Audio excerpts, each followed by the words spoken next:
প্রিয় দর্শক, USA news online dot কম এর অন্যতম আয়োজন ইউএসএ নিউজ অনলাইন জার্নালে তাদের স্বাগত জানাচ্ছি। আমি সাকাতুন সেলিম। আজ ইউএসএ নিউজের 901তম পর্ব। এই পর্বটি যুক্তরাষ্ট্র আওয়ামী লীগের সভাপতি ডক্টর সিদ্দিকুর রহমান, যুক্তরাষ্ট্র বিএনপির প্রতিষ্ঠাতা আহ্বায়ক ডক্টর মুজিবুর রহমান মজুমদার এবং Bangladesh Hindus United Hindus of US এর chairman doctor Pradip Das. Prabhat Das. Prabhat Das, sorry, doctor প্রভাত প্রভাত দাস। দাস। প্রভাত, আমাদের অত্যন্ত প্রিয় মানুষ আছে। সরি, যে ডাক্তার প্রভাত দাস। আমরা আজকে যে বিষয় নিয়ে কথা বলবো, বাংলাদেশের অন্তর্বর্তী সরকার 100 দিনের বিষয় নিয়ে আমরা কথা বলবো। এই বাংলাদেশ অন্তর্বর্তী সরকার গঠন হওয়ার 100 দিন অতিবাহিত হলো আজ। এই 100 দিনকে আপনারা কিভাবে দেখছেন, যুক্তরাষ্ট্র থেকে প্রবাস থেকে, সেই বিষয় নিয়ে কথা বলবো।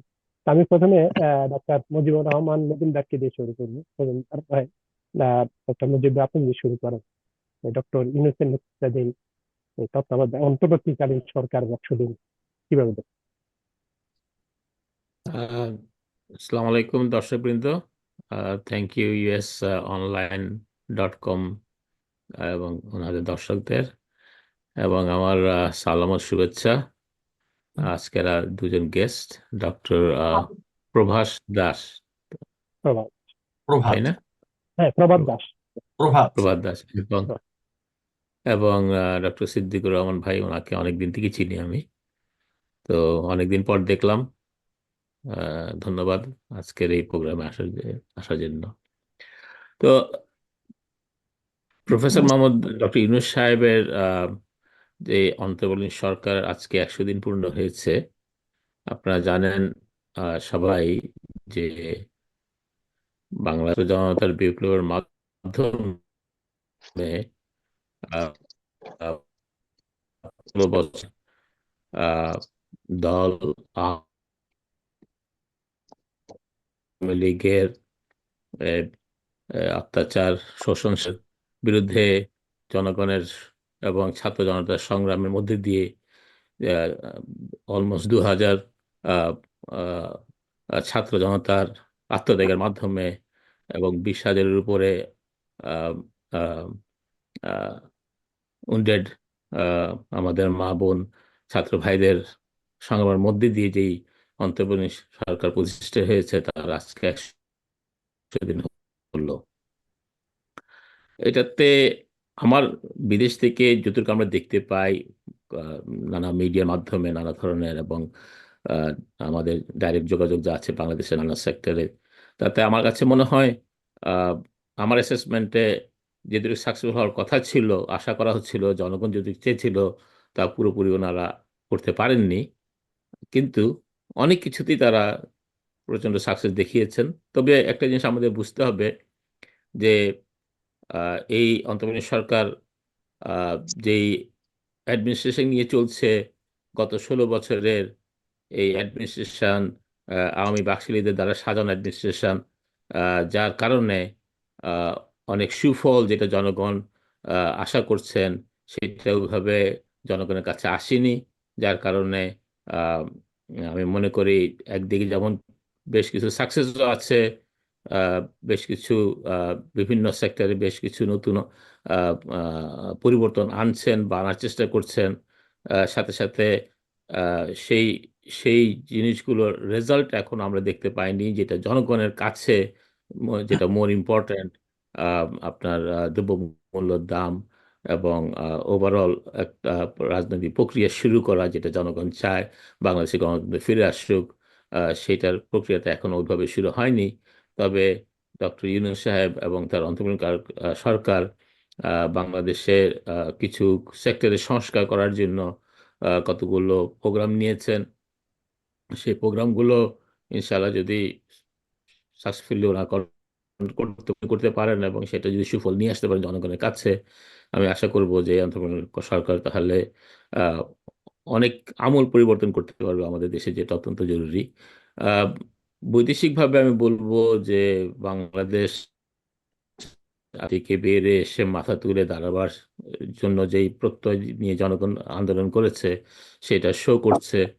আপনারা জানেন আহ, আহ, কিছুদিন আগে প্রফেসর ইউনূস সাহেব জাতিসংঘে এসেছিলেন, এবং আপনারা সবাই দেখেছেন বিদেশে যারা আছেন এখানে নিউ ইয়র্কের মাটিতে, যে ওনার যেই প্রতিপত্তি জাতিসংঘে এবং ওনার যেভাবে ওনাকে সম্মান দেওয়া হয়েছে এবং বাংলাদেশের জন্য উনি যেই অল্প সময়ের মধ্যে প্রায় 25টার মতো ভেরি ইম্পর্টেন্ট মিটিং করে বাংলাদেশের অনেকগুলো জিনিসের উনি অনেক ব্যাপারে এগিয়ে নিয়ে গিয়েছেন এবং অনেক ধরনের প্রজেক্ট এবং সম্পর্ক দেশের নানা দেশের সাথে সম্পর্ক যেগুলো অনেক রিপেয়ার করে উনি এগিয়ে যাচ্ছেন। তো এইটা একটা যে বাংলাদেশের দেশের মাটিতে আহ, আহ, উনি উনি আগের থেকে অনেক উন্নত করেছেন এবং আশা করব আগামীতেও যদি এইভাবে চলতে থাকে ইনশাল্লাহ এই অন্তর্বর্তী সরকার আরো সাকসেসের মুখ দেখবে। জি, অনেক ধন্যবাদ আবারও আসবেন আপনার কাছে। ডক্টর সিদ্দিকুর রহমান, সিদ্দিকুর আপনার যদি প্রবলেমটা বলেন। এবার আমি জি। ভাইদের শুনি নাকি আমাকে? আমি তো শুনতে আসছি। জি। আচ্ছা, আপনাকে অনেক ধন্যবাদ। আমাকে আজকে আপনার এই বহুল প্রচারিত এবং খুবই অনেক দর্শক আপনার রয়েছে সারা প্রবাসে এবং দেশেও আপনার এই টক শো অনেকে দেখেন। শ্রোতাদেরকে আমি শুভেচ্ছা জানাচ্ছি এবং আজকে যে বিজ্ঞ দুইজন আলোচক রয়েছেন তাদেরকে আমি ধন্যবাদ জানাচ্ছি। প্রথমেই আমি দুঃখ মানে আমি শোক প্রকাশ করছি বা দুঃখ প্রকাশ করছি যারা জঙ্গি গোষ্ঠীর দ্বারা নিমন্ত্রিত পরিকল্পিত জুলাই আগস্টে যারা আত্মাহুতি দিয়েছেন তাদের আত্মার মাগফিরাত কামনা করছি এবং গত 100 দিনে সারা বাংলাদেশের মানুষ যে অসুবিধা ভেতর দিয়ে দিন যাপন করছে, অনিশ্চয়তা ভবিষ্যৎ নিয়ে দিন যাপন করছে, আমি তাদের প্রতি সহানুভূতি জ্ঞাপন করছি। করে আমার বক্তব্য 100 দিনের কথা দিয়ে উঠেছে। আমি তো এটা 100 দিন মনে করি না, তার কারণ বাংলাদেশের রক্তে রঞ্জিত সংবিধান রয়েছে, 30 লাখ শহীদ, 2 লাখ মা বোনের সম্ভ্রমের বিনিময়ে দেশ সংবিধান, সেই সংবিধানকে লঙ্ঘন করে অবৈধভাবে অনির্বাচিত অসাংবিধানিক এই অন্তর্বর্তীকালীন সরকার তার 100 দিন না 1000 দিন ম্যাটার, এটা অবৈধ। এরা যত কিছু করবে সবকিছু অবৈধ, এদের কোনো কিছু জনগণের কোনো ম্যান্ডেট নাই। সম্মানিত ব্যক্তি যিনি ডক্টর নোবেল লরিয়েট, আমাদের গর্বের ব্যক্তি, তিনি তো এখানে বলে গেছেন, ডক্টর মজুমদার সাহেব বলেছেন যে ইউএনওতে এসেছিলেন। উনি কি বলেছেন? উনি বলেছেন সেই ক্লিন্টন গ্লোবাল ইনিশিয়েটিভে বিশ্বের দরবারে উনি প্রাউডলি বলেছেন, ইমেজিংলি meticulously designed and perfectly executed movement. তার মানে হলো যে হত্যাযজ্ঞটি ঘটেছে জুলাই আগস্টে, সেটা ওনার পূর্ব পরিকল্পিত এবং তার মাস্টার মাইন্ড হলো আজকে ওনার যে উপদেষ্টা তথাকথিত অন্তর্বর্তীকালীন সরকারের উপদেষ্টা মাহফুজ। এবং এই যে হত্যাযজ্ঞটি হয়েছে, আপনারা বলেছেন 2000, আমি যতটুকু জেনেছি পত্র পত্রিকার মাধ্যমে নিউ ইয়র্ক টাইমসে বলেছে 3000-এর মতো পুলিশকে হত্যা করা হয়েছে। ছাত্র তো 2000 বা 1000 1500 মারা গেছে, 3000 পুলিশকে হত্যা করা হয়েছে। একজন পুলিশকে মারলে কি হয় আপনি দেশে জানেন? মারা তো দূরের কথা, একটা লাঠি তুললে কি করে এখানে। আমাদের একই বাঙালি পরিবারের এক ছেলে কেচি হাতে ছিল, কেচি, তাকে গুলি করে মারা হয়েছে, পুলিশ গুলি করে, 3 জন পুলিশ তাকে গুলি করে মেরেছে। সেই 3000 পুলিশকে মারা হয়েছে বাংলাদেশে। কেন? কারা? কি জন্য তারা মৃত্যুবরণ করলো? কেন 450টি পুলিশ স্টেশন আক্রমণ হলো? কারা এরা? কে? এই অস্ত্রগুলো 7.62 ব্যারেলের যে অস্ত্র, সেটা কার কাছে ছিল? কারা করেছে? এর মূল হোতা হলো আজকে আপনি যাকে নিয়ে আলোচনায় বসেছেন 100 দিনের কর্মকাণ্ড, সে হলো মূল হোতা ডক্টর ইউনূস এবং তার সেই 3 ছাত্র আজকে বাংলাদেশকে যে অবস্থায় নিয়ে এসেছে, সেই 30 লক্ষ শহীদদের 2 লক্ষ মা বোনের যদি বিনিময় সে দেশ পরিবর্তন করে, তা কি স্লোগান দিচ্ছে এখন? তারা নাকি এটা ইসলামিক রাষ্ট্রে পরিণত করবে। তারা বিভিন্ন শহরে শহরে তারা কমিটি গঠন করছে এবং ইসলাম প্রত্যাবর্তন করে বাংলাদেশে ইসলাম প্রত্যাবর্তন হবে না। সেই জামাতি সেই শিবিরের দিয়ে বাংলাদেশ পরিচালিত হতে পারবে না। সে 100 দিনই হোক আর আরো 90 দিনই হোক, দেখবেন বাংলাদেশ জনগণ রুখে দাঁড়াবে। বাংলাদেশ জনগণ যখন বুঝবে যে মিথ্যা আন্দোলনটা শুরু হয়েছিল জুলাই আগস্টে,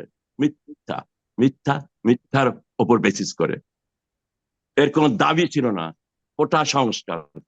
6 বছর আগে কোটা বাংলাদেশে কিন্তু গত 6 বছর কোনো কোটাই ছিল না। There was no quota last 6 years. একটা কেসে কোটা সংস্কারকে স্থগিত করা হয়েছে। এখন সেই স্থগিত করার কোটা সংস্কারকে কেন্দ্র করে এই জঙ্গি গোষ্ঠী, এই তিন ছোকরা যারা আজকে উপদেষ্টা বলে পরিচিত, মন্ত্রিত্ব পালন করছে বাংলাদেশে, রক্তরঞ্জিত বাংলাদেশে, তারা আজকে ডক্টর ইউনূসের নেতৃত্বে meticulously ডিজাইন, পারফেক্টলি এক্সিকিউটেড যে ঘটনাটি, গতকালও একজন ছাত্র মারা গেছে, হসপিটাল মারা গেছে, গতকালে একজন ছাত্রলীগের ছাত্রকে নৃশংসভাবে হত্যা করা হয়েছে।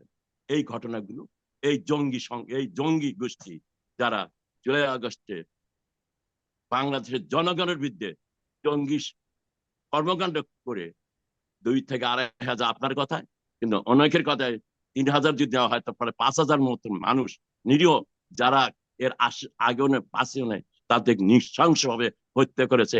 এই জঙ্গি তৎপরতা বাংলাদেশের মানুষ কোনোদিনই সহ্য করবে না। খালি অপেক্ষা করেন, সময় আসবে, সময়ে এর প্রতিকার করবে যে অন্যায় ভাবে জুলাই আগস্টে হত্যাযজ্ঞ চালিয়ে একটা গণতান্ত্রিক দেশে ডেমোক্রেটিক্যালি ইলেক্টেড প্রাইম মিনিস্টারকে জোরপূর্বক দেশ থেকে বের করে দিয়ে ক্ষমতা দখল করে বেশি দিন থাকা যাবে না।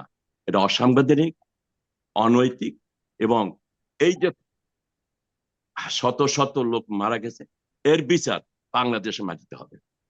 এবং এদের এই 100 দিনের যে কথা বলছেন, দেশে আজকে যে 5 তারিখে দেশে একটা স্থিতিশীলতা ছিল, যে শান্তিতে মানুষ বাস করতো, এখন সে শান্তি সেখানে নেই।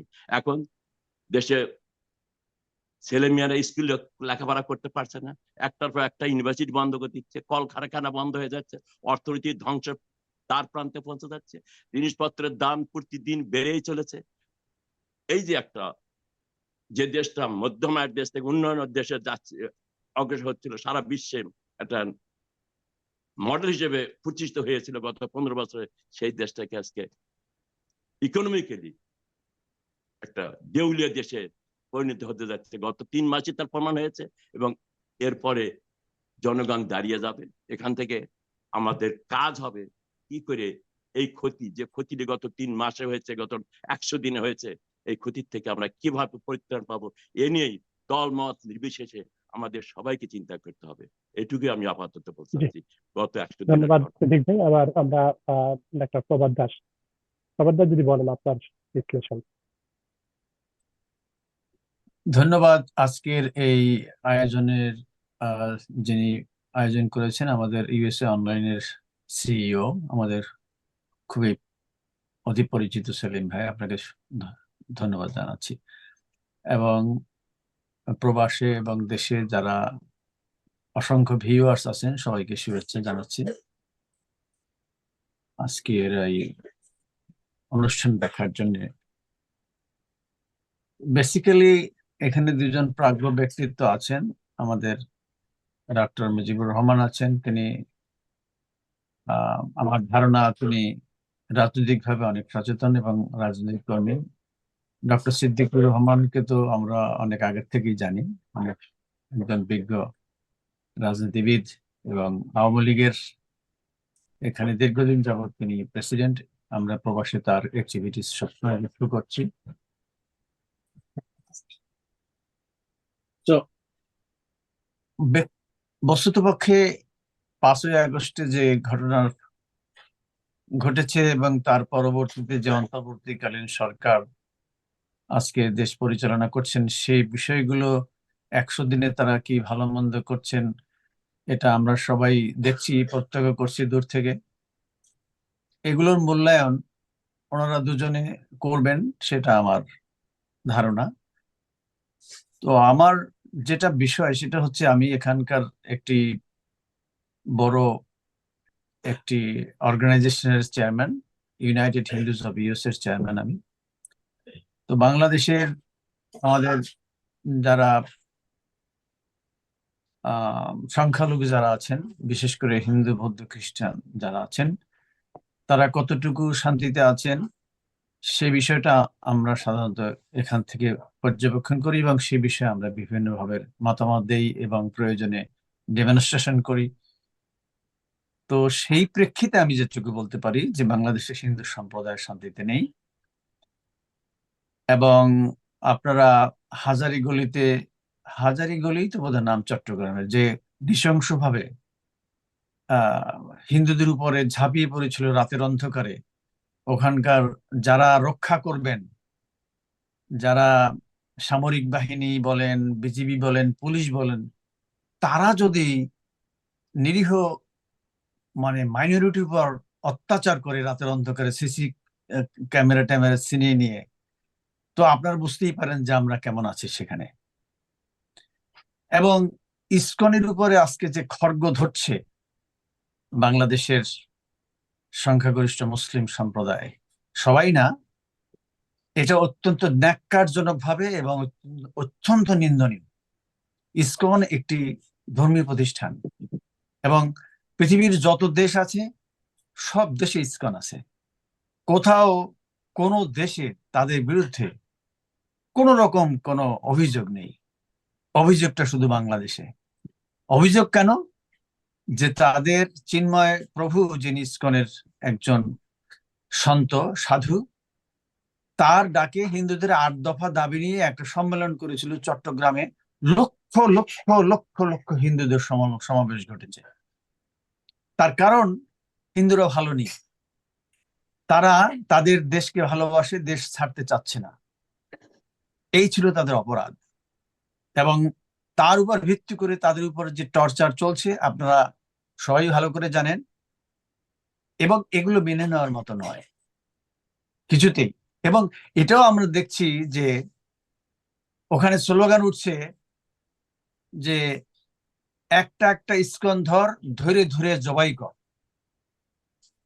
সেই মনি সেই আপনারা দাবি করছেন যে আপনারা হিন্দুদেরকে সুরক্ষা দেবে, আর আপনার হাজার হাজার মুসলিম ভাইয়ের রাস্তায় বলতেছে প্রকাশ্যে একটা একটা ইসকন ধরে ধরে জবাই কর, আর আপনি আমাকে নিয়ে আসছেন আপনার প্রোগ্রামে কিছু কথা বলার জন্য। সেই শুধু তাই নয়, অমিত নামের একটি ছেলে ওই টর্চারে মারা গেছে, যে টর্চারে শত শত হিন্দু ভাই বোনদেরা অ্যারেস্ট করা হয়েছে ফর নাথিং। এখন এই যে একটা অসহিষ্ণু অবস্থা চলছে, বাদ দেন আপনার অন্যান্য কথা, আমাদের প্রতিনিয়তই আমাদের বাংলাদেশের ভাই বোনদের সঙ্গে কথা হয়, তারা মোটেই ভালো নেই। 100 দিন বলেন আর 1000 দিন বলেন, একটা মূলা কিনতে যদি আপনার 100 টাকা লাগে, 1 পিস শশা কিনতে যদি 80 টাকা লাগে, 1 কেজি চাল কিনতে যদি 60 টাকা 70 টাকা লাগে, আর একটা রিক্সাওয়ালার আজকে ইনকাম 500 টাকা, তার অর্ধেক দিন সে খেতে পারে না। এগুলো আপনারা কিভাবে মূল্যায়ন করবেন? আপনারা 100 দিনের আলোচনায় বসছেন। ওখানে মানুষ মানবতার জীবন যাপন করছে, অর্থনৈতিক ভাবে, রাজনৈতিক ভাবে। আচ্ছা, ভালো কথা, একটি রাজনৈতিক দলের নেত্রী ভালো ছিল না, তাকে আপনারা বের করে দিয়েছেন, ভালো কথা, আপনারা নূতন করে শুরু করেন। কেন তাদের বাড়িঘর জ্বালিয়ে দিতে হবে? কেন সেই সব কর্মীদের, সেই সব মন্ত্রীদের বাড়িঘর পুড়িয়ে ছারখার করে দিতে হবে? কি কারণে? নেত্রী অন্যায় করেছে, ভালো কথা, তার সঙ্গে যারা কাজ করেছে তাদেরকে মেরে ধরে পিটিয়ে গয়রভাবে শুরু করে দিচ্ছেন। কি তাণ্ডবটা কি কারণে? আপনারা সেই নেত্রীকে বিচার করবেন, করুন, আন্তর্জাতিক আদালতে যাবেন, যান, সেটা তো আমাদের বিষয় না। আমি একজন মাইনরিটির রাইটস এর একজন মানে কর্মী হিসেবে আমি বলতে চাই, এগুলো আমরা মেনে নেব না, কোনোভাবেই মেনে নেব না। এবং 100 দিনের মূল্যায়নের কথা আপনি বলছেন, ওই 100 দিনের মূল্যায়ন, এখানে দুজন প্রাজ্ঞ রাজনীতিবিদ আছেন, তারা বলবেন কি মূল্যায়ন হচ্ছে না হচ্ছে। কিন্তু এই যে দুইজন এখানে প্রাজ্ঞ ব্যক্তিত্ব আছেন, আপনাদের কাছে অনুরোধ, আপনারা কি এগুলো চোখে দেখেন কি ঘটছে মাইনরিটিদের উপরে? এবং একটা একটা ইস্কন ধরে ধরে জবাই কর, এবং একটু একটু একটু এদিক সেদিক হলেই বাংলা ছাড়। বাংলা হিন্দুরা বলতে শুরু করছে কথায় কথায়, বাংলা ছাড়, বাংলা কি তোর বাপ দাদার? এই হিন্দুরা 2 কোটি 2.5 কোটি হিন্দুরা ছাড়বে না দাদা বাংলাদেশ। তারা বাংলাদেশ থেকে কোথাও যাবে না, প্রয়োজনে তারা রক্ত দেবে। আপনারা বলছেন যে যারা শহীদ হয়েছে, যেসব ছাত্ররা আজকে মারা গেছে, এই ছাত্রগুলোর তো কোনো অপরাধ ছিল না। ওরা তো শুধু দাবি করেছিল যে আমাদেরকে মানে কোটা দাও, কোটার ভিত্তিতে আন্দোলন করতেছিল। কিন্তু সূক্ষ্মভাবে সেই ভিড়ের মধ্যে লক্ষ লক্ষ ঢুকে গিয়ে একটা বিপর্যয় ডেকে আনছে বাংলাদেশে। এই বিপর্যয়টা ওই স্টুডেন্টদের প্রত্যাশা ছিল না, আমার ব্যক্তিগত ওপিনিয়নে। ওই রকম প্রত্যাশা নিয়ে তারা আন্দোলন করতে নামেনি। তবে আন্দোলন ছিল কোঠাগুলো যাতে পায়, বাতিল হয়। সেখানে রাজনৈতিক সুযোগ নিয়ে এই ম্যাসাকার অবস্থা করেছে। সুতরাং কথা বলার আবার সুযোগ আসলে আবার বলবো, কিন্তু আমার সারৎসার কথা হচ্ছে, মাইনরিটিদের রাইটস এর উপরে যদি অন্তর্বর্তী সরকার মনে করে যে যাচ্ছে তাই করবে, সেটা হবে না। এখানে আমেরিকার দিকে তাকিয়ে দেখেন, আমেরিকার যে এই যে নভেম্বরের 5 তারিখে এত বড় বিজয় ঘটলো ডোনাল্ড ট্রাম্পের, হয় এভরিবডি বলছে যে ডোনাল্ড ট্রাম্প একটা দুষ্ট লোক। 76 মিলিয়ন পিপল তাকে ভোট দিয়েছে। কোন রিপাবলিকান এত ভোট পায়নি অতীতে। Why? Because he connect to the people.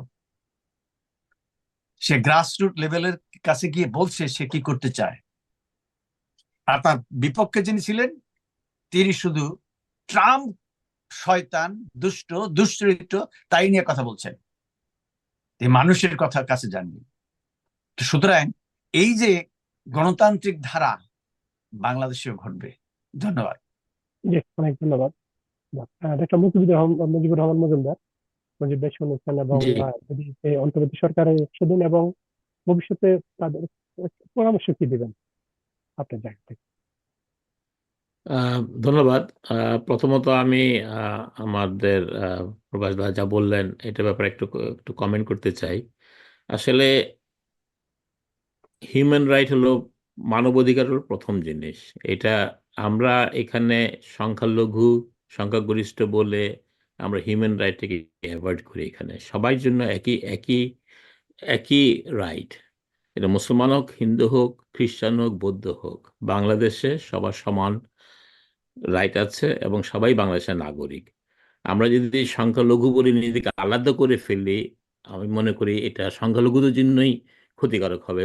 এটা আমি জানি আমাদের পার্শ্ববর্তী দেশে এই ধরনের আহ, আহ, আহ, নোংরামি হচ্ছে।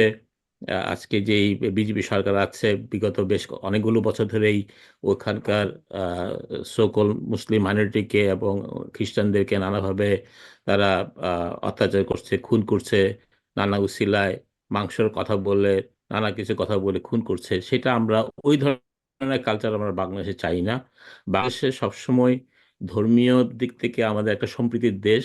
বাংলাদেশের হিস্ট্রিও তাই, যেখানে আমরা আমাদের গ্রামে, আমার গ্রামে, আমি যে গ্রাম থেকে আছি, আমার গ্রামে মুসলমান আছে, আমার গ্রামে হিন্দু আছে, আমার গ্রামে বৌদ্ধ আছে। আমাদের গ্রামে আজ পর্যন্ত আমি কখনো কোনো রেষারেষি মারামারি খুনাখুনি দেখিনি। কিছু লোক, দুষ্ট লোক, সে হিন্দু হোক, খ্রিস্টান হোক, বৌদ্ধ হোক আর মুসলমান হোক, সে যদি অন্যায় করে, সেইটার শাস্তি তাকে পেতে হবে। জনরোষে সে পড়তেই পারে, যেভাবে মুসলমানরা যেভাবে পড়ছে এই জনতার বিপ্লবে, হিন্দু, বৌদ্ধ, খ্রিস্টানও পড়তে পারে। কেউ যদি এটাকে নিয়ে পলিটিক্যালাইজ করতে চায়, এবং বলতে চাই যে শুধু হিন্দুদের উপরে অত্যাচার হচ্ছে, আমি বলবো যে এটা একটা রাজনৈতিক উদ্দেশ্য প্রণোদিত। বলা উচিত বাংলাদেশি লোকের উপর অত্যাচার হচ্ছে, এবং এটা যাতে না হয় এটা কি, এটা আমাদেরকে বলতে হবে। আমরা দেখেছি এই এই বিপ্লবের পরপরই যখন এরকম একটা প্রপাগান্ডা হচ্ছিল, তখন বাংলাদেশের অন্যান্য জনগণ, মুসলমান, বৌদ্ধ, খ্রিস্টান সবাই এগিয়ে আসছে হিন্দুদেরকে প্রোটেক্ট করার জন্য, তাদের মন্দির প্রোটেক্ট করার জন্য। এগুলো আমরা খবরে দেখেছি। এগুলো facts, these are the facts. এখন কথা হলো যে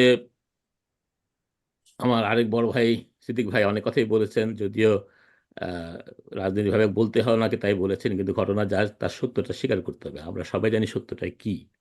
এই সরকারের প্রতি তো সরকার অত্যন্ত আনপপুলার ছিল। আপনারা জানেন শেখ হাসিনা দেশ থেকে পালিয়ে গেছে। গণতান্ত্রিক সরকার, জনগণের ভোটে যদি সরকার হতো, তাকে পালিয়ে যেতে হতো না। সে যদি সেই পপুলারিটি থাকতো, তাকে পালিয়ে যেতে হতো না। সুতরাং ওই যতই আপনারা গণতন্ত্র গণতন্ত্র বলেন, এগুলো ছিল অগণতান্ত্রিক প্রক্রিয়ায় গত তিনটে ইলেকশনে জোর করে শাসন ক্ষমতা দখল করে রেখেছিল এই স্বৈরশাসক সরকার। বাংলাদেশে লুটপাট করে খেয়েছে, $93 বিলিয়ন বাংলাদেশে চুরি করে দিয়ে গেছে। এই সরকার, হাসিনা সরকার এবং তার দোসর যারা, তারা বাংলাদেশকে লুটপাট করে গেছে। এগুলো আপনারা এখন প্রতিদিন দেখতে পাচ্ছেন আপনার পত্রপত্রিকায়, কে কিভাবে খুন করেছে, কিভাবে খেয়েছে, চুরি করেছে। জনগণের রোষানলে পড়ে তাদের অনেককেই আহ, বা- বাড়িতে অ্যাটাক হয়েছে। সত্যি এটা জনগণের কারণে, যেহেতু তারা জনগণের উপর অত্যাচার করেছে, সেটার রোষানল হয়েছে। কই যখন আপনার আমাদের প্রয়াত প্রেসিডেন্ট, শহীদ প্রেসিডেন্ট জিয়া রহমানকে মারা হয়, কোনো বিএনপির কোনো লোক তো পালিয়ে যায়নি দেশ থেকে। আওয়ামী লীগের লোক, এই নেতা পেতা, ছোটখাটো নেতারা কেন দেশ পালাচ্ছে? তারা কি অন্যায় করেছে? তাদের কি ভয়?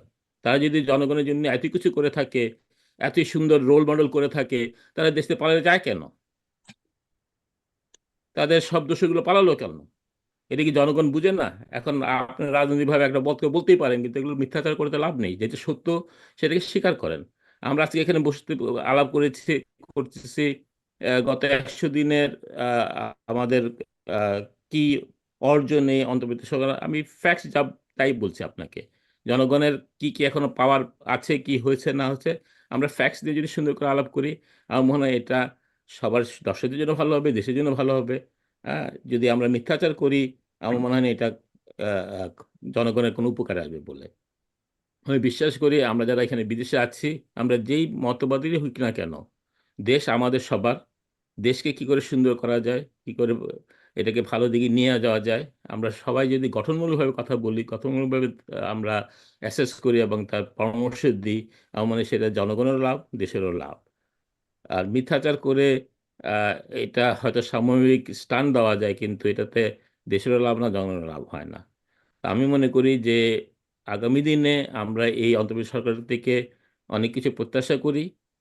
তারা যেসব সংস্কারের হাত দিয়েছেন, এবং যে এগুলো তো আমরা আশা করি এটার ফল পাবো। তারা বিদেশে যেসব টাকা লুটপাট করে নিয়ে গেছে, তারপর যেসব নানা দেশের সাথে, বিশেষ করে ভারতের সাথে যেসব অসম চুক্তি হয়েছে, এগুলোর কারেকশন করা এবং বিদেশ থেকে এই লুটপাটের টাকা ফেরত আনার ব্যবস্থা করা, এবং যারা এই গত 15-16 বছরে এই গুম খুম হত্যা, আয়নাঘর থেকে শুরু করে মানুষের টর্চার করেছে, তাদের প্রত্যেকেরই বিচার করা উচিত। কেউই আইনের ঊর্ধ্বে না, কেউই আইনের ঊর্ধ্বে না। সে শেখ মুজিবের কন্যা হাসিনাই হোক আর যেই হোক, প্রত্যেককেই তার অন্যায়ের জন্য সাজা পেতেই হবে। আর পুলিশ বাহিনীর কথা বলছিলেন উনি, পুলিশের, পুলিশ তো আসলে এটা পুলিশ ছিল না, এটা ছিল পুলিশ লীগ। এবং এই পুলিশ লীগের মধ্যে আপনারা খুব ভালো করে জানেন, হারুন থেকে শুরু করে আর অনেকেই ছিল যারা মানুষের উপর কীভাবে অত্যাচার করেছে, এগুলো আপনাদের নিজের দেখা। তাদেরকে তাদের শাস্তি পেতেই হবে। জনরোষে তারা বেশ কিছু আহত হয়েছে, মারা গেছে সত্যি, কিন্তু আমি বলবো যে যেটা ইভেন আওয়ামী লীগ সরকার ধারণা করেছিল যে যদি একটা বিপ্লব হয় 1 থেকে 1.5 লাখ লোক মারা যাবে, সেই জায়গায় আহ, আপনার সিদ্দিকুর রহমান সাহেবের হিসাবে মাত্র 5,000 মারা গেছে। সেই দিক থেকে আমি বলবো খুব কম বিপ্লব আছে যেখানে এত কম মারা যায়। আপনি যদি ফ্রান্স বিপ্লব ধরেন, বলশেভিক বিপ্লব ধরেন, ইরানের বিপ্লব ধরেন, ওইসব বিপ্লবের মধ্যে দিয়ে আরো বেশি অনেক লোক, অনেক হাজার হাজার লোক মারা গেছে। সেই অনুযায়ী আমি বলবো বাংলাদেশিরা যারা বিপ্লব করেছে তারা অত্যন্ত সহিষ্ণুতা দেখিয়েছে এবং দেশকে ভালোবাসে বলে, জনগণকে ভালোবাসে বলে তাদের এই ধরনের আহ, যেটা যেটা আওয়ামী সরকার প্রত্যাশা করছিল, ভাবছিল যে হবে, এই ধরনের কিছুই হয় নাই। যারা চোর ডাকাত তারা পালিয়ে গেছে, এটাই সত্য। এখনো পালাবার চেষ্টা করছে এবং আমি আশা করব এই সরকার তাদের কঠিন বিচার করবে এবং এই দেশটাকে আবার একটা গণতন্ত্র প্রক্রিয়ায়, একটা সুশাসনের প্রক্রিয়া নিয়ে আসবে, যাতে করে আমাদের যে বিগত যেই বিচার অবসান ঘটে। ধন্যবাদ। জি, অনেক ধন্যবাদ মজিদ ভাই। হ্যাঁ, ডক্টর সিদ্দিকুর রহমান। সিদ্দিক ভাই, আমরা শেষ পর্যন্ত না মজুমদার ভাই যেভাবে বললেন না, ঠিকই আছে, ওনার পক্ষ থেকে উনি তো বলবেনই এই সমস্ত কথা। আর আমরা শুধু মিথ্যাচার করি আর ওনারা সব সত্যাচার করেন, আমরা তো সব মিথ্যাচারই হব। আমরা তো দেশের স্বাধীন করছি, মানে যে দলটা দেশের স্বাধীনতা নিয়ে আসলো সেই দলটা যদি মিথ্যাচার করে তাহলে তার বলার কিছু নাই। তবে ঘটনা হলো যে 100 দিনে আমরা কিসের 100 দিন, কিসের সরকার এটা বলেন তো? এই সরকারের স্ট্রাকচারটা যদি বলি, এটা আমি ধরেও নই ডায়াবেটিস এটা সরকার, অবৈধ সরকার বা এটা সরকার, বলেন তো কারা এখানে? ডক্টর ইউনূসের পরিবার সরকার, এটা ডক্টর গ্রামীণ ব্যাংকের সরকার, এটা ডক্টর ইউনূসের কয়েকজন এনজিও সরকার। এখানে করে বাংলাদেশের জনগণের কোন রাজনৈতিক দল যারা করে, ওই কয়েকটা বাছুরা পোলাপান ছাড়া, ছোকরা কয়েকটা যারা আজকে ইসলাম প্রবর্তন করতে বাংলাদেশে বিপ্লব করার চিন্তা করতেছে, আরো নাকি বড় ধরনের বিপ্লবের চিন্তা ভাবনা করতেছে, তারা এই কয়েকজন ছাড়া বলেন দেখি এখানে কোন এই যে বিপ্লব, এটা তো বিপ্লব না, এটা কি আওয়ামী লীগ বিএনপি করেছে বা এটা জাতীয় পার্টি করেছে না অন্য দল করেছে? এখানে কোনো দলের অংশগ্রহণ ছিল না।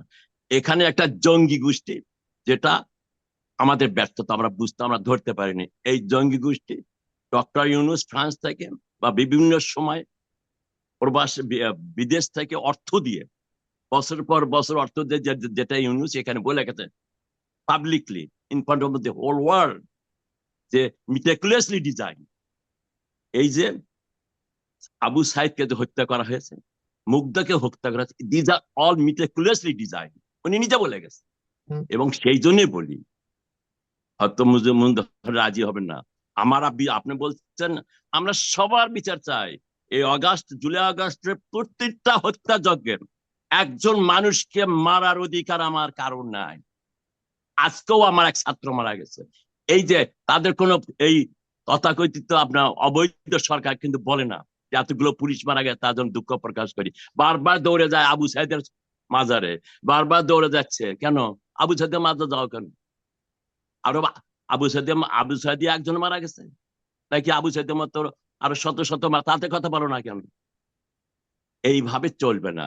রাজনীতি ইজ ডিফারেন্ট, দেশ পরিচালনা করা ইজ ডিফারেন্ট। দেশটা আজকে ভাই মজিব ভাইরা দেখতেছে না, ওনারা বুঝতেছেন বোধ হয় এরা নির্বাচন দেবে না। মজিব ভাই আপনাকে বলে রাখি, এদের ব্লু প্রিন্ট অন্যরকম। আপনারা মনে করছেন বিএনপি ক্ষমতা আসবে, আশা বাদ দেন। আপনারা বুঝতে পারছেন না, 5 জনকে নিচে আরো 7 জনকে নেবে। ওরা নিজেরা ক্ষেত্র তৈরি করতেছে কিভাবে এখানে ইয়ার্স আফটার ইয়ার্স থাকা যায়, এখানে কিভাবে মৌলবাদ প্রতিষ্ঠিত করা যায়, যেটা ওই 3 ছোকরা অলরেডি তারা কাজ শুরু করে দিয়েছে। এবং 3 ছোকরার মাথা হলো ডক্টর ইউনূস। যেহেতু ডক্টর ইউনূস বলেছে আমার তো এই দেশে জনগণ নিয়ে আসেনি, আমাকে ছাত্ররা অ্যাপয়েন্ট করেছে। দুঃখ লাগে যে একজন নবীন ছাত্র দ্বারা এই বুড়ো বয়সে তার চাকরির দরকার, তাকে দিয়ে খুব বেশি কিছু বাংলাদেশের জনগণ আশা করতে পারে না। 17 কোটি মানুষের দেশ, এই দেশ সহজে মৌলবাদের দেশ হতে পারবে না, হতে দেবে না জনগণ। খালি অপেক্ষা করেন সময়। অনেকে আপনি বলছেন কিছু, আপনি নিজে দেখাতে, সেটাই তো হবে। এরা কি দেবে আমার দেশ থেকে? যারা এখন যে রাজনীতি করে, যারা জনগণের কোনো ম্যান্ডেট নিয়ে আসে নেই, যারা জনগণের সাথে কোনো সম্পর্ক নেই, তারা আপনার দেশকে কি দেবে? জনগণকে কিছুই তারা দিতে পারবে না। They can give nothing to people. তখন তারা তো, এবং তার সাথে যারা কাজ করতেছে তাদের দেখেন তো, আমরা প্রত্যেকটা লোকের দেখেন তো তার চরিত্র, তারা হয় সমগামী না বহুগামী। তারা দেখবেন তাদের কত ধরনের ঘটনা তাদের ভেতরে আছে, এবং সবগুলি হলো এই আমেরিকা থেকে, ইংল্যান্ড থেকে, জার্মান থেকে এই এনজিওর নামে শত শত ডলার নিয়ে যায়, চুরি চামারি করে তাদের সবারই ইচ অ্যান্ড এভরিওয়ান করাপ্ট। আজকে যারা দেশটা পরিচালনা করছে অন্যায় ভাবে, তাদের কাছ থেকে বাংলাদেশ জনগণ কিছুই আশা করে না, আশা করবে না। সময় রাজনীতিটা, এটার কোন রেজাল্ট কখন আসবে, আন্দোলন কখন গড়ে উঠবে, এর প্রতিকার যে এই যে অন্যায় একটা হয়েছে, এই যে এতগুলো লোককে নৃশংস হতে, এই যে ভাই বললো হিন্দু সম্পদ, আপনি বললেন হিন্দু সম্পদ, কেন হিন্দু আজকে গত 15 বছর তো এই সময় যখন পুজো হয় তখন তো এভাবে গার্ড দিতে হয়নি, এবার এত পাহারা দিতে হয়েছে কেন? কেন তারা পাহারা দিতে গেছে? তাদের হত্যা করা হয়নি? উনি যে ঘটনাটা বলেছেন, হিন্দুদের নৃশংসভাবে হত্যা করা হয় নাই, তাদের বাড়িতে আগুন ধরানো হয় না এবারে এই জঙ্গি বাহিনী। এই জঙ্গি বাহিনী তো কথায় কথা বলে। এখন আমি একটা কথা বলি মজুমদার ভাই, সোজা সলিউশন আছে। আওয়ামী লীগ তো আপনারা মনে করেন আমরা ভারতের করি, সোজা হিসাবে আপনাদের এ সমস্ত কিছু সহজেই করতে পারেন আপনারা। আমাদের সেনাবাহিনী আছে, তাদের বলেন ভারতটাকে দখল করে দেবে, ভারতটা বাংলাদেশের ভিতরে নিয়ে আসুক, তাহলে আপনাদের সবার আর কোনো সমস্যা থাকবে না। শেখ হাসিনাকে আনার দরকার হবে না, তখন আপনাদের সব হয়ে যাবে। সারা বাংলাদেশ এখন উচিত শেখ হাসিনা আনার দাবির দরকার নেই, আপনারা ভারতকে দল করে ফেলেন, তাহলে আর আওয়ামী লীগও ভারতের পক্ষে কথা বলার সুযোগ থাকবে না, তখন সব বাংলাদেশ হয়ে যাবে। সেই কাজটা আপনারা করেন, এবং সেই শক্তি আপনাদের নাকি আছে। আপনারা বলেন যে আমাদের সব শক্তি আছে, আমরা শক্তি দেখবো।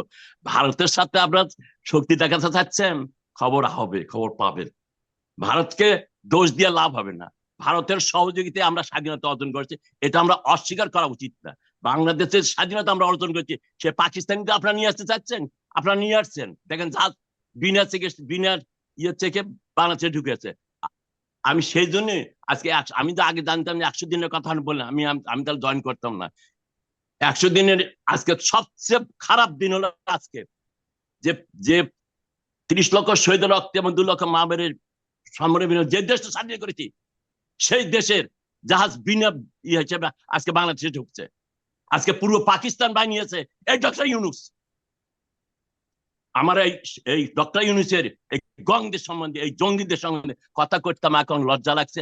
আমার বারবার মনে পড়ছে, আমি দেখছি আমার সামনে সেই 30 লক্ষ শহীদ মমদুল্লাহ মাহমুদকে আমি সবসময় দেখছি যে তাদের রক্ত যে আজকে যে বৃতার যাচ্ছে, যেভাবে বিশ্বাসঘাতকতা করছে যে বাঙালি জাতি, এটাকে কিভাবে আমি ব্যাখ্যা দেব, কিভাবে এটাকে অ্যাকোমোডেট করবো, এই ভাষা আমি খুঁজে পাচ্ছি।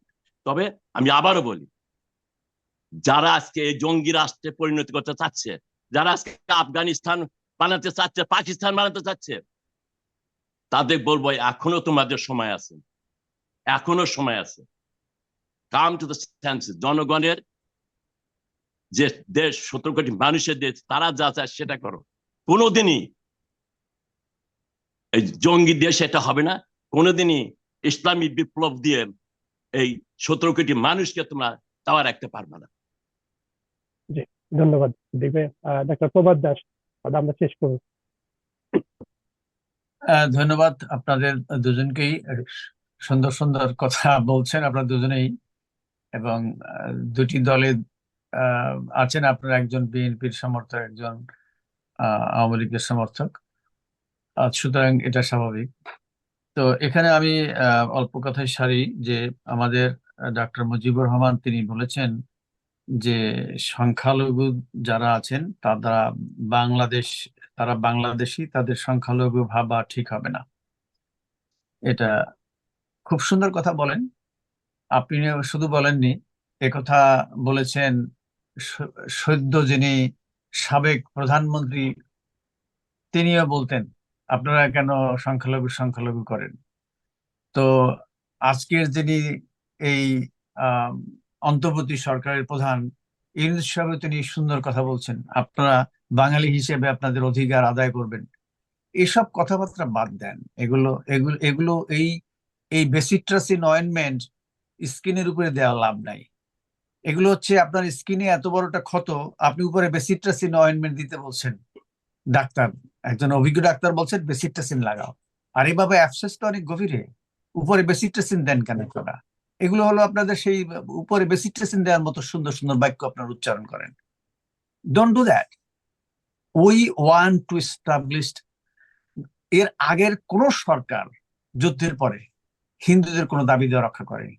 আমরা সেই থেকে বলে আসছি যে হিন্দু প্রোটেকশন আইন করো, মাইনরিটি প্রোটেকশন আইন তোমরা করো, করেন। মাইনরিটির জন্য সেপারেট তোমার কমিশন করো, মাইনরিটির জন্য সেপারেট তোমরা একটা মিনিস্ট্রি করো। তার কারণটা কি?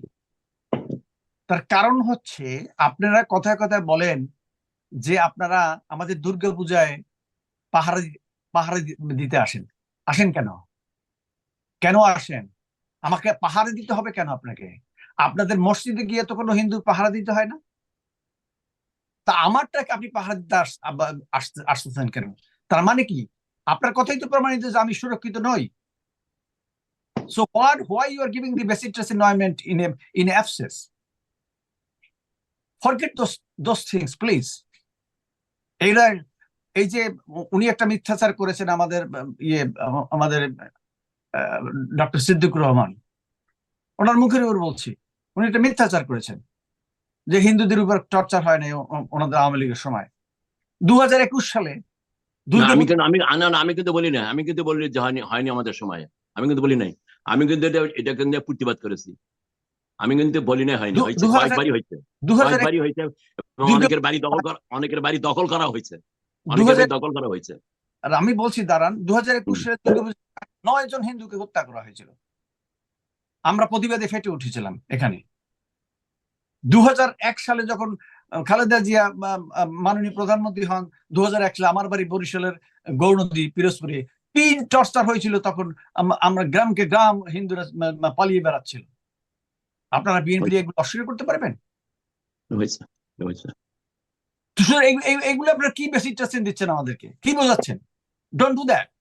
সুতরাং if you wants to help Hindu people in Bangladesh, please তাদের 8 দফা দাবি মেনে নেন, একেবারে সাচ্চা সুন্দর 8টা দফা মেনে নেন, এবং তাদেরকে পাহারা দিতে যায়েন না, please. Don't do that, they don't want that. আপনারা নিজেরাই আপনাদের দুর্বলতাগুলো প্রকাশ করছেন কেন? আপনি আমার বাড়িতে পাহারা দিতে যাবেন কেন? তার মানে আমি সুরক্ষিত নই? সিম্পল। 8 দফার উল্লেখযোগ্য কি আছে?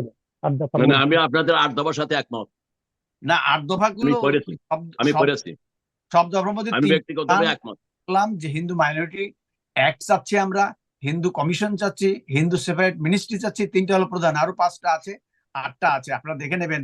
আমাদের মানে ওই চিন্ময় প্রভুর ওয়েবসাইটে গেলে দেখা যায় যে 8টা দাবি। তারা সিম্পল সুন্দর 8টা দাবি নিয়ে মানে শান্তিপূর্ণ ডেমনস্ট্রেশন করতেছে, আর আপনারা তাদের উপরে ঝাঁপিয়ে পড়বেন?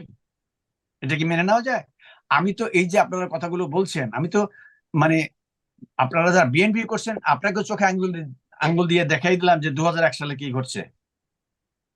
এবং ওই যে সিদ্দিকুর রহমান সাহেব, আমাদের শ্রদ্ধেয় দাদা যে কথাটা বললেন, ওনাকে প্রোটেস্ট করলাম না যে 21 সালে 9টা হিন্দু হত্যা হয়েছিল দুর্গাপূজার সময়? We gonna do the same thing all the time. Thank you for inviting. অনেক ধন্যবাদ ডাক্তার প্রভাত দাস, ডাক্তার সিদ্দিকুর রহমান এবং ডাক্তার মজিবুর রহমান মজুমদার, আপনাদেরকে অনেক ধন্যবাদ। আমি কি এখানে একটা কথা বলতে পারি? আচ্ছা, জি। এটা বাংলাদেশের জন্য দুঃখজনক।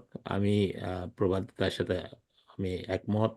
স্বাধীনতার পর থেকে 71-এর পর থেকে, স্বাধীনতার পর থেকে বাংলাদেশে আওয়ামী লীগ সরকারের প্রথম থেকেই হিন্দুদের জমি দখল, বাড়ি দখল, অত্যাচার বহুবার হয়েছে। তারপর থেকে অনেকবারই এটা হয়েছে, বিভিন্ন সরকারের সময় এটা হয়েছে। আমি এই জন্যই বললাম যে আমি বিশ্বাস করি হিউম্যান রাইটস হলো ফার্স্ট রাইট, এবং আমরা সবাই বাংলাদেশের নাগরিক। বাংলাদেশের নাগরিকেরই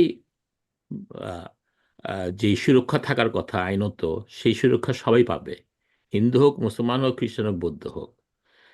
আমি যেভাবে দেখি, আমি মনে করি যে আমার গ্রামের বৌদ্ধ যদি নিজেকে আলাদা করতে চায়, তাহলে সে নিজেকে অরক্ষিত করে ফেলে। আমি মনে করি, এটা আমার ব্যক্তিগত ধারণা, আমার বিশ্বাস যে আমরা প্রত্যেকের প্রতি সম্মান থাকা উচিত, এবং প্রত্যেকের সুরক্ষা, যা আমাদের দেশের দায়িত্ব হলো, সরকারের দায়িত্ব হলো প্রত্যেকের সুরক্ষা করা, সেটা হিন্দু হোক, মুসলমান হোক, খ্রিস্টান হোক, বৌদ্ধ হোক, ডাজন্ট ম্যাটার। আপনার পার্বত্য চট্টগ্রামের উপজাতি হোক, সবারই same right for the same এই কান্ট্রি।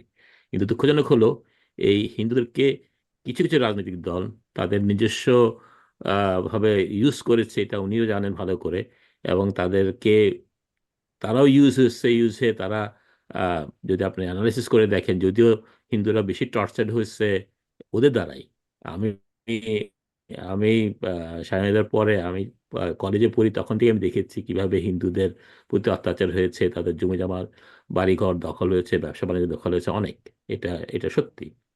এবং এটা যারা বেশি হিন্দুদের পক্ষে কথা বলে তাদের দলই সবচেয়ে বেশি এগুলো করেছে। এটা যেটা উনি একটু আগে বললেন 2021-এর ঘটনা, তারপরে কিছুদিন আগে কুমিল্লায় এক মন্দির পূজার সময় ঘটনা ঘটলো, এরকম সাজানো ঘটনা, বহু ঘটনা হয়েছে। এটা দুঃখজনক। আমি মনে করি কোনো সম্প্রদায়কে রাজনৈতিকভাবে কোনোভাবে ইউজ করা উচিত না। দেশের সরকারের দায়িত্ব সমস্ত কিছুর ঊর্ধ্বে থেকে, জাতি ধর্ম ঊর্ধ্বে থেকে সবাইকে সমমর্যাদায় একজন বাংলাদেশের নাগরিক হিসেবে সমানভাবে প্রোটেকশন, দেশের জনগণ সবাই সম্প্রীতি বজায় রেখে, প্রতিটা ধর্মের প্রতি শ্রদ্ধা রেখে, নিজেদের মধ্যে সম্প্রীতি বজায় রেখে পুরো সবাইকে নিয়ে দেশ গঠন করা, এটা হলো আমাদের দায়িত্ব। ধন্যবাদ। অনেক ধন্যবাদ ডক্টর মুজিবুর রহমান, ডক্টর সিদ্দিকুর রহমান এবং doctor Prabhat Das. Thank you ভাই। না, উনি যা বলছেন আমি মানে একমত ওনার সাথে। তবে কথা হলো যে এই ডক্টর ইউনূস গং দিয়ে সেটা হবে না। উনি যে পথে হাঁটতেছেন সেটা হবে না। আমাদের আরো কষ্ট করতে হবে, আরো অনেক অনেক বিপদের ভেতর দিয়ে আমাদের আগামী দিনগুলো যেতে হবে। তার কারণ এই যে গং আজকে আমাদের মাথায় একটা চাপছে, এই গঙের কাছ থেকে আমাদের রক্ষা পাওয়া খুবই কঠিন। শুধু মাইনরিটি কেন, আমরা কি মাইনরিটি নাকি? আমরা বাংলাদেশের যদি আওয়ামী লীগ বিএনপি ধরা যায় দলীয় ভাবে, তো আমরা মাইনরিটি না। আমাদের অবস্থা কি আগর? অতএব সেই অবস্থায় কোনো কিছু পাওয়া, কোনো কিছু করা, এর সমাধান, ওনারা নাকি নির্বাচন দেবে, ওনারা নাকি কমিশন করবে, they have no right, they have no mandate, they cannot do anything. আমাদের আরো কষ্ট করতে হবে এবং nature will take its course, এবং দেখবেন শান্তি দেশে আসবে। আমি সবসময় বলি বাংলাদেশের জনগণ শান্তিপ্রিয় জনগণ। আমার সবচেয়ে ধর্মভীরু, ধর্মের দিক দিয়ে আমরা মুসলমানরা যেরকম ধর্মভীরু, হিন্দু সম্প্রদায় তার ধর্মভীরু, আমরা সব ভাষায় থাকতে আমরা একই ইয়েতে বিশ্বাস করি। তো সেই অবস্থায় ছিল দেশটা। সেখানে আমার আরেকটা মিটিং আছে, আমাদের বিশেষ করবো আমাদের সেখানে একটা মানে বজ্রপাতের মতো একটা ঘটনা ঘটেছে, আর এটার সমাধান হবে ইনশাল্লাহ। অনেক ধন্যবাদ আপনাদের সবাইকে। আমরা যেখানে শেষ করবো, আপনি ভালো থাকবেন। আচ্ছা, ভালো থাকবেন সবাইকে, ধন্যবাদ। সবাইকে শুভেচ্ছা।